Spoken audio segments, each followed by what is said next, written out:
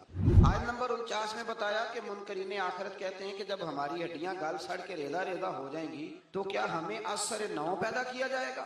اللہ تعالیٰ نے فرمایا تم پتھر بن جاؤ یا لوہا یا کوئی اور مخلوق جو تمہارے خیال میں بہت سخت، وہی رب ذوالجلال دوبارہ پیدا کرے گا جس نے تمہیں پہلے پیدا کرا. آیت نمبر 52 میں عمدہ بات کرنے کا حکم دیا گیا اور آیت نمبر 56 میں بتایا کہ باطل معبود اپنے پوجنے والوں کی تکلیف کو دور کرنے یا بدلنے کی قدرت نہیں رکھتے. آیت نمبر 61 سے ایک بار پھر فرشتوں کے آدم کو سجدہ کرنے اور شیطان کے انکار کرنے کا ذکر ہے اور اس بات کا بھی کہ شیطان جو کچھ بھی کر لے اللہ کے خاص بندوں پر اس کا داؤ چلتا نہیں ہے. آیت نمبر 67 میں فرمایا کہ جب سمندری طوفان میں گر جاتے ہیں تو معبودان باطلہ کی بجائے صرف اللہ کو پکارتے ہیں. کافر بھی اس وقت اللہ ہی کو پکارتے ہیں، لیکن نجات کی صورت میں یہ لوگ پھر شرک میں مبتلا ہو جاتے ہیں. آیت نمبر 68 میں مشرکوں کو متنبہ کیا گیا کہ اگر ان پر کوئی آفت آ گئی یا انہیں خشک سرزمین میں کہیں دنسا دیا گیا یا کسی اور مصیبت میں مبتلا کیا گیا تو اللہ کے سوا کوئی نجات دینے والا نہیں ہے. آیت نمبر 70 میں بنی آدم عزت اور کرامت کا ذکر ہے کہ اللہ نے بنی آدم کو اپنی مخلوقات میں بہت سو پر فضیلت عطا فرمائی.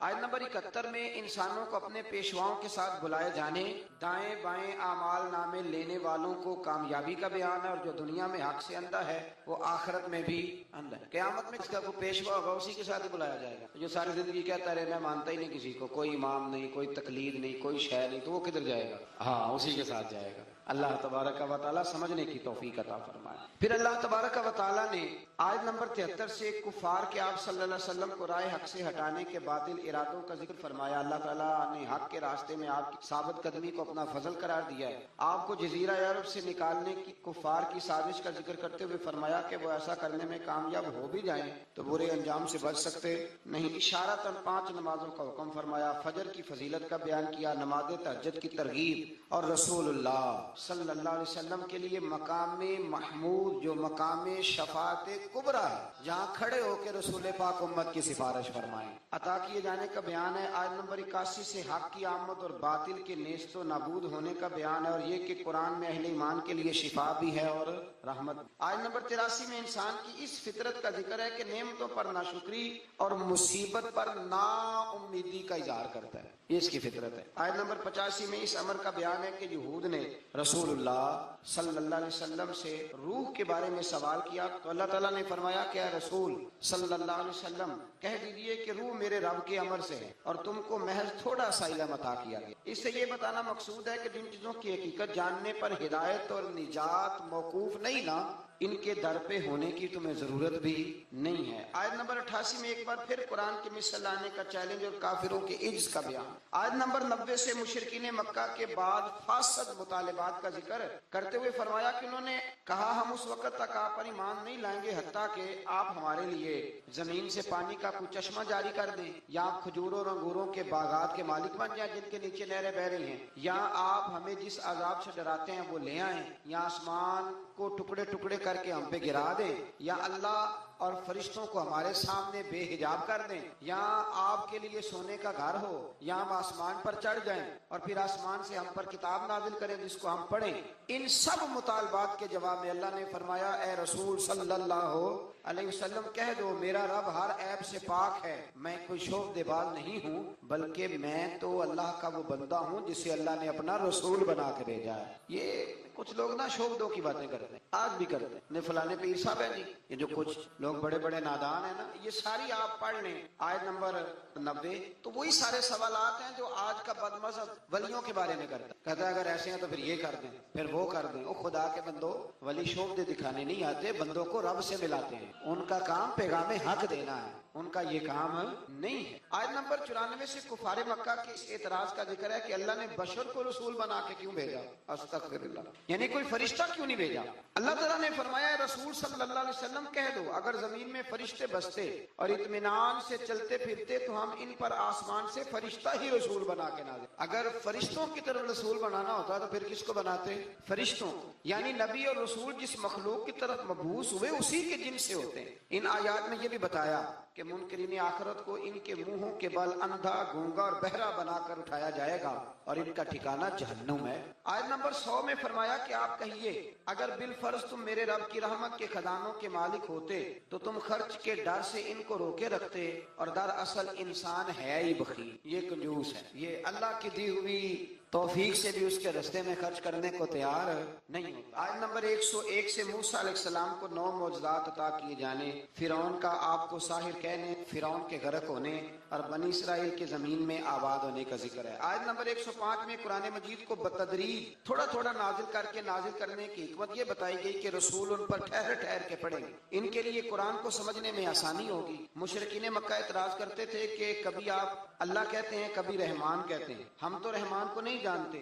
تو اللہ نے فرمایا رسول کہہ دیجئے کہ معبود برحق کو تم اللہ کہہ کے پکارو یا رحمان کہہ کے، تم اسے جس نام سے بھی پکارو گے سب اسی کے نام ہے، اور اسے پکارنے میں میانہ روی سے کام لو۔ آخری آیت میں فرمایا کہ اللہ کی نہ کوئی اولاد ہے، نہ کوئی اس کی سلطنت میں اس کا شریک ہے، نہ اسے کسی مددگار کی ضرورت ہے، اور آپ اس کی کبریائی کو بیان کرتے رہیے۔ آگے شروع ہو جاتی ہے سورہ کہف۔ اصحاب کہف کا نام تو سنا نا ماشاءاللہ آپ نے۔ پہلے اس کی فضیلت میں ایک حدیث نہ بیان کروں۔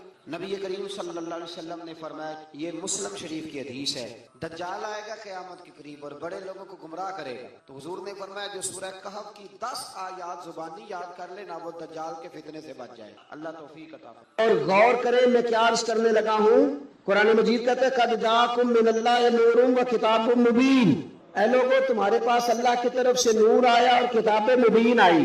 تو میلاد والے رسول کے ساتھ جو چیز آئی ہے وہ قرآن پاک ہے، قرآن آیا حضور کے ساتھ۔ قرآن پاک کی تلاوت خوبصورت ہو محفل میلاد میں، ویسے تو سارا قرآن ہی حضور کی نعت ہے، سارا قرآن، اور میں حیران ہوتا ہوں کہ نقیب اعلان کر رہا ہوتا ہے سارا قرآن حضور کی نعت ہے، نعت کہہ رہا ہوتا ہے سارا قرآن حضور کی نعت ہے، تو پھر ان سے کہنا چاہیے نا پڑھے چند آیتیں، سنا پھر آپ شعر ہی رہے، چند آیات کی تلاوت کرے نا، مہربانی فرمایا۔ آپ نے کہا ہے نا سارا قرآن حضور کی نعت ہے، ذوق سے تلاوت کی جائے محفل میلاد میں۔ سارا قرآن حضور کی نعت ہے، پر جن میں ذرا خاص وضاحت کے ساتھ حضور کا علم شریف ہے، فضائل ہیں، خصائل ہیں، شانیں، جن آیات میں چہرہ بدوحا کا ذکر ہے، زلف باللیل کا ذکر ہے، سینہ علم نشرح کا ذکر ہے، حضور علیہ السلام کی نظر مازاق کا ذکر ہے، جس میں رسول پاک کے علم مبارک کا ذکر ہے، جس میں حضور کی رحمت کے تذکرے ہیں، یہ آیات تلاوت کی جائیں اور اچھا قاری تلاوت کرے اور پھر تلاوت کر کے ان کا ترجمہ بالکل سادہ ترجمہ ہی قوم تک پہنچا دیا جائے، تو محفل میلاد میں یہ خوبصورت خدمت ہوگی۔ یہ میلاد شریف کرانے والے ایک اچھی بات لوگوں تک پہنچائیں، اچھے انداز میں قرآن پاک کی تلاوت کر کے، اور یہ بات یاد رکھ لیں، اپنے دل کی تختی پہ لکھ لیں، اللہ کے پیارے رسول صلی اللہ علیہ وسلم نے فرمایا اس قرآن کے ذریعے اللہ قوموں کو عزت عطا فرمائے گا۔ تو میلاد شریف کے اندر آپ اچھے قراء کو ضرور دعوت دیں، بہترین قرآن مجید کی تلاوت آپ سنیں، اور اچھے انداز میں آپ نبی پاک علیہ الصلوۃ والسلام پر نازل ہونے والی اس کتاب کی تلاوت سنیں۔ دوسری بات یہ کہ میلاد شریف میں نعت پڑھی جاتی ہے، نعت کہتے ہیں حضور کی تعریف کو، بڑی سونی کر کے نبی پاک کی تعریف کی جائے، بڑی سونی کر کے۔ یہ نا میں کیا عرض کروں اس نعت خان کی خدمت میں بھی جو اتنا اعلیٰ کام کر رہا تھا، وہ اس لائن میں کھڑا تھا جس لائن میں حضرت عباس بن عبد المطلب کھڑے ہیں، اس لائن میں تھا جس لائن میں حضرت احسان بن ثابت ہیں، اس صف کا نمائندہ ہو کہ کہاں اپنے آپ کو کمزور کر بیٹھا ہے، 20,000 پہ 25,000 پہ، اتنا اعزاز والا کام، اور کہاں اپنے آپ کو گرا لیا اس نے، یہاں تک لے آیا اپنے آپ کو۔ نعت شریف تو جذبات تھے بندہ مومن کے، اور نعت کے لیے مشہور آدمی کی ضرورت نہیں، ذوق اور شوق کی ضرورت ہے۔ علاقے کے آپ بچوں کو کہیں وہ حضور کی نعت شریف پڑھیں، نبی پاک کا تذکرہ کریں، سونا کر کے حضور کا ذکر کریں۔ آپ کو پتہ ہے حضرت عباس رضی اللہ تعالیٰ عنہ نے عرض کی یا رسول اللہ آپ کی نعت پڑھنا چاہتا ہوں، آپ کا قصیدہ لکھا ہے، تعریف لکھی ہے، پڑھنا چاہتا ہوں، پڑھوں؟ تو نبی کریم علیہ السلام سادہ بھی کہہ سکتے تھے پڑھ دو، لیکن حضور نے پتہ کیا فرمایا؟ یا رسول اللہ آپ کی تعریف لکھی ہے پڑھوں؟ تو حضور نے فرمایا پڑھیے، اللہ آپ کے دانتوں کو سلامت رکھے۔ اتنا اعزاز نعت کا، اتنا اجر حضور کی نعت کا۔ حضرت حسان بن ثابت رضی اللہ تعالیٰ عنہ جو نعت پڑھتے تھے تو وہ نعت کیا تھی؟ کافر معاذ اللہ جو نبی پاک علیہ السلام پر اعتراضات کرتے تھے نا، حضرت حسان بن ثابت شعروں میں ان کا جواب دیتے تھے۔ حضرت حسان بن ثابت جب نعت پڑھتے تھے، اور نعت کا تو اپنا اعزاز تو پہچان یار، تو اپنی عظمت کو تو سمجھ، تیرے درجہ کیا ہے۔ جب حضرت حسان نعت پڑھتے تھے تو رسول پاک ہاتھ اٹھا کے دعا مانگتے تھے، اے اللہ روح القدس کے ذریعے، اے اللہ جبریل امین کے ذریعے میرے حسان کی مدد فرما۔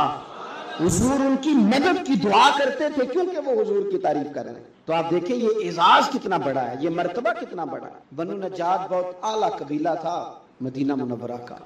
کاش میرے بیٹے حضور کی نعت پڑھنے لگے، کاش آپ کے بیٹے حضور کی نعت پڑھنے لگے، کاش ہماری بیٹیوں کی زبانوں پر نبی پاک کے ترانے جاری ہو جائیں، کاش یہ سلیقے سے، یہ باوضو ہو کر، یہ طہارت کے ساتھ اپنے محبوب کریم علیہ السلام کے نعت خواں بن گئے، اس باپ کے مقدر جاگ گئے جس کی اولاد حضور کے تذکرے کرنے والی بن گئی، وہ بڑے منصب پر فائز ہو گیا جس کے بچے نبی پاک کی مدح خوانی کرنے لگے، ثنا خوانی کرنے لگے۔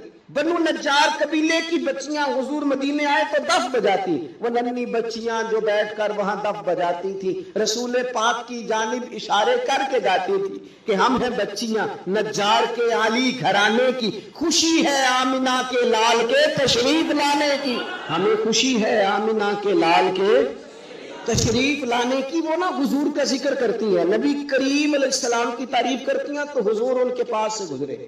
تو ابو داؤد شریف میں جو حدیث کے لفظ ہیں بڑے کمال ہیں، بڑے میٹھے ہیں، ان میں جو رعنائی اور حسن کے جو جذبے ہیں اور جو ان بچیوں کے لیے اعزاز ہے اور نعت خواں کے لیے جو خوشخبری ہے وہ سمجھنے والی ہے۔ وہ بچیاں حضور کی تعریفیں کر رہی تھی اور کہہ رہی تھی ہم بنو نجار کے قبیلے کی اعلیٰ بچیاں ہیں، ہمارے مقدر دیکھو، ہمارے پڑوسی کون بنے ہیں؟ مدینے والے مصطفیٰ کریم علیہ السلام، اس لیے خوش ہے کہ حضور ہمارے پڑوسی بن گئے، مدینے آ گئے، حضور ان کے قریب سے گزرے۔ تو ایک جملہ میٹھا ٹھنڈا پیارا حسین ایک جملہ حدیث میں ملتا ہے، حضور نے کہا، نبی کریم ان کے قریب سے گزرے تو ان بیٹیوں کی طرف پلٹ کر دیکھ کر حضور فرمانے لگے میرا رب جانتا ہے کہ مجھے بھی تم سے بڑی ہی محبت ہے، ہوں میں اپنی حیاتی تو قربان نہ جاواں، ویکھو محمد محمد پکیندے گزر گئی، اللہ جانتا ہے کہ مجھے بھی تم سے بڑی محبت۔ تو یہ نعت خوانی، نعت پڑھنا، نعت سننا، یہ تو بڑا اعزاز کا کام، یہ تو بڑی فضیلت کا کام۔ پھر اس کے بعد باری آتی ہے بیان کی۔ واعظ و نصیحت کے لیے بہت زیادہ جوش خطابت کی ضرورت نہیں ہوتی، نبی پاک صلی اللہ تعالیٰ علیہ وسلم کے سیرت کے سوانے کے کچھ مطالعہ کی ضرورت ہوتی۔ اگر ہم اپنی مسجد کے خطیب کے پاس ہی وقت پہ چلے جائیں نا جمعہ پڑھنے، تو امید ہے کہ وہ ایک آیت کا ترجمہ تو کریں گے، چند احادیث مبارکہ تو ہمیں سنائیں گے۔ آپ کسی کے پاس بیٹھ جائیں، اس کا خطابت میں بڑا نام ہونا ضروری نہیں، اس کا حضور کا غلام ہونا ضروری ہے۔ ایسے خطباء کو دعوت دے جو اہل سنت کے مسلمات کی روشنی میں کتاب و سنت کا نچوڑ لا کے آپ کو وہ بیان کریں اور آپ کو سنائیں۔ نبی پاک علیہ السلام کی سیرت اگر بیان کی جاتی، حضور کے فضائل، خصائل، شمائل، تعریفیں اگر کی جاتی، ہماری اولادوں کے دلوں میں حضور کی محبت پیدا ہوتی۔ اور میرا یقین ہے کہ جس دن ہم قوم کو حضور کی سیرت سنانے میں کامیاب ہو گئے نا، اس قوم کو جینے کا سلیقہ آ جائے گا، انہیں زندگی گزارنے کے ڈھنگ نصیب ہو جائیں، انہیں سمجھ آ جائے گی کہ معاشرے کے اور سوسائٹی کے اندر سکون سے، چین سے، وقار سے کس طرح رہا جا سکتا ہے اگر ہم کامیاب ہو جائیں۔ اس لیے حضور کی سیرت بیان کی جائے، اخلاق عالیہ کا تذکرہ کیا جائے، اوصاف جمیلہ بیان کی جائے، فضائل، شمائل، سیرت کا ایک باب ایک تقریر میں بیان کیا جائے۔ اور حضور کے فضائل بیان کرنا کتنا اعزاز کا کام ہے۔ آپ قرآن پاک پڑھیں نا، رب نے اپنے نبی کے فضائل بیان فرمائے، لقد من اللہ علی المؤمنین اذ بعث فیہم رسولا لقد جاءکم رسول من انفسکم عزیز علیہ ما عنتم حریص علیکم بالمؤمنین رؤوف الرحیم یا ایھا النبی انا ارسلناک شاہدا ومبشرا ونذیرا وداعیا الی اللہ باذنہ وسراجا منیرا وما ارسلناک الا رحمتا للعالمین۔ کہاں کہاں رب کریم نے اپنے محبوب کے فضائل بیان کیے، ان کو کھولا جائے، ان کو بیان کیا جائے، ان کی تفسیریں پڑھی جائے، قوم کے دلوں میں، لوگوں کے دلوں میں حضور کی محبت بٹھائی جائے۔ آپ دیکھیے سنن ترمذی کتاب المناقب میں حدیث ہے، حضرت عبداللہ بن عباس فرماتے ہیں چند صحابہ بیٹھ کے حضور کا ذکر کر رہے تھے، مختلف انبیاء کا تذکرہ کر رہے تھے۔ کسی نے کہا حضرت ابراہیم خلیل اللہ ہیں، جناب اسماعیل ذبیح اللہ ہیں، حضرت موسیٰ کلیم اللہ ہیں، حضرت عیسیٰ کلمت اللہ ہے۔ باتیں ہو رہی کہ حضور بھی آ گئے۔ فرمایا جو تم نے کہا میں نے سن لیا، سنو پھر اعلیٰ وانا حبیب اللہ۔ میں فخر سے نہیں کہتا مجھے رب نے اپنا محبوب بنایا ہے، میں فخر سے نہیں کہتا۔ حضور فرمانے لگے سنو، قیامت کے دن حمد کا جھنڈا میرے ہاتھ میں ہوگا، پر میں فخر سے نہیں کہتا۔ فرمایا قیامت کے دن سب سے پہلے میں شفاعت کروں گا اور میری شفاعت ہی قبول کی جائے گی، پر میں فخر کے ساتھ نہیں کہتا۔ فرمایا صبح قیامت سب سے پہلے جنت کا دروازہ میں کھٹکھٹاؤں گا اور میرے لیے ہی سب سے پہلے کھولا جائے گا، پر میں فخر کے ساتھ نہیں کہتا۔ رسول کریم صلی اللہ تعالی علیہ وسلم ارشاد فرمانے لگے فقیر غریب مومن قیامت کے دن میرے ساتھ جنت میں جائیں گے، پر میں فخر کے ساتھ نہیں کہتا۔ حضور فرمانے لگے پہلوں میں بھی اور پچھلوں میں بھی اللہ کی بارگاہ میں سب سے زیادہ اعزاز میرا ہوگا، پر میں فخر کے ساتھ نہیں کہتا۔ فاضل بریلوی کیا فرماتے ہیں؟ کہتے ہیں پیش حق مجدہ شفاعت کا سناتے جائیں گے، وہ آپ روتے جائیں گے، ہم کو ہنساتے جائیں گے، باغ جنت میں محمد مسکراتے جائیں گے صلی اللہ تعالی علیہ وسلم، باغ جنت میں محمد مسکراتے جائیں گے، پھول رحمت کے گریں گے، ہم اٹھاتے جائیں گے۔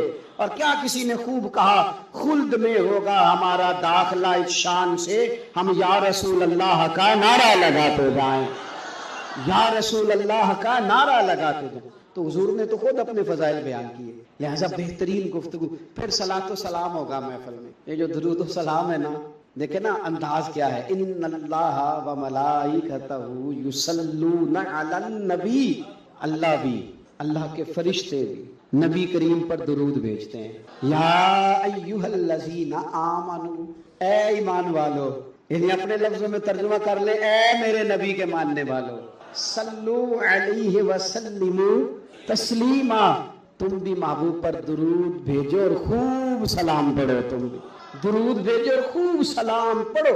پھر ہمیں سکھایا نا ہمارے امام نے کہ کہنا ہے مصطفیٰ جان رحمت لاکھوں شب میں بزم ہدایت پہ لاکھوں سلام، جس کے گچھے سے لچھے جڑے نور کے، ان ستاروں کی نصرت پہ لاکھوں سلام۔ اور فرمانے لگے ان کی باتوں کی لذت پہ بے حد درود، ان کے خطبے کی ہیبت پہ لاکھوں سلام، اور جس سہانی گھڑی چمکا طیبہ کا چاند، اس دل افروز ساعت پہ لاکھوں سلام۔ اور کہنے لگے میں سلام پڑھ رہا تھا تو فرشتے بھی میرے کان میں آ کے باتیں کرنے لگے، مجھ سے خدمت کے قدسی کہیں ہاں رضا، ہاں رضا، مصطفیٰ جان رحمت پہ لاکھوں سلام، مجھ سے خدمت کے قدسی کہے ہاں رضا، مصطفیٰ جان رحمت پہ۔ اور نبی کریم علیہ السلام فرماتے ہیں تو ایک بار درود پڑھ رب تیرے اوپر 10 بار رحمت کرے، اور حضور فرمانے لگے تو 10 بار درود پڑھ اللہ 100 رحمت نازل کرے، اور حضور فرماتے ہیں تو 100 بار درود پاک پڑھ اللہ تیری پیشانی پہ قیامت میں لکھ دے گا کہ یہ بندہ منافقت سے بھی بری ہے، جہنم کی آگ سے بھی بری ہے۔ تو درود شریف پڑھا جاتا ہے ہماری محفل میں، پھر دعا ہوتی ہے، اور دعا تو عبادت کا مغز ہے نا، اور دعا تو عین عبادت ہے۔ اور حضور نے فرمایا جو رب سے مانگے رب راضی ہوتا ہے، جو نہ مانگے ناراض ہوتا ہے۔ اور دعا کی ترتیب بھی یہی ہے کہ پہلے اللہ کی حمد ہو، پھر حضور پہ درود ہو، پھر اس کے بعد دعا ہو۔ تو مجھے بتائیں جب محفل پاک میں ہم قرآن پاک پڑھیں گے، نعت پڑھیں گے، کتاب و سنت کی روشنی میں خطاب سنیں گے، حضور پر درود و سلام پڑھ کے ہاتھ اٹھائیں گے تو وہ تو قریب ہی بڑا ہے، جو مانگیں گے اپنے فضل سے انشاءاللہ عطا فرمائے گا، وہ عطا فرمائے گا۔ تو یہ مقام ہے وہ، یہاں دعائیں مانگی جائیں اور اللہ اپنے فضل سے قبول کرنے والا۔ پھر اس کے بعد لنگر شریف ہوتا ہے۔ 2-3 گزارشات ہیں محفلیں کرانے والوں سے اور میلاد پہ لنگر بانٹنے والوں سے۔ ایک لنگر وہ ہے جو ابا جی کے ختم سے منسوب ہے، یہ میرے ابا جی کے ختم شریف کی روٹی۔ ایک لنگر وہ ہے